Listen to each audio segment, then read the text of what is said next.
ធ្វើបាយបិណ្ឌអ្វីដែលសំខាន់ហ្នឹងគឺនៅបកូនហ្នឹងហើយគឺបាយដំណើបណាកូនណាចាមានទាំងល្ងមានទាំងដូងមានទាំងទឹកមានទាំងធូបមានទាំង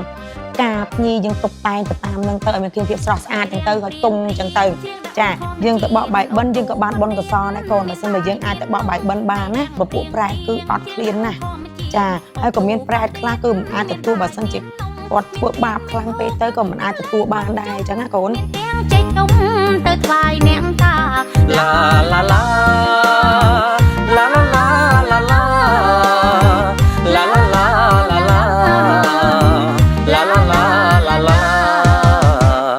បងមានអនសមនំកមប្រឹងរែកមានឆ្នាំងមានវែកមានទាំងបាច់កាបងមានអនសមនំកមប្រឹងរែកមានឆ្នាំងមានវែកមានទាំងបាច់កាអោតងវងអើយអូនទៅវត្តណាបងសូមផ្ញើផ្កាទៅថ្វាយព្រះផងឡាឡាឡាឡាឡាឡាឡាឡាឡាឡាឡាឡាឡាឡាឡាឡាប្រុសninhកំឡុងឬមួយពួងម៉ាយខ្លួនឯងមិនស្វាយចង់មកផ្ដាំផងប្រុសninhកំឡុងឬមួយពួងម៉ាយខ្លួនឯងមិនស្វាយចង់មកផ្ដាំផងតាបងចាកាច់កោនកាក្រងវាយព្រះអូនសងសុំសុខសេរីឡាឡាឡា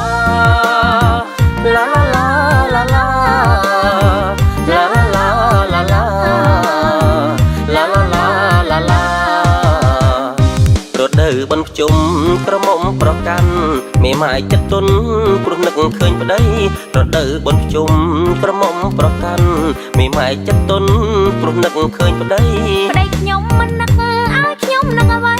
ជុំប្រុសជុំស្រីដោយចិត្តជ្រះថ្លា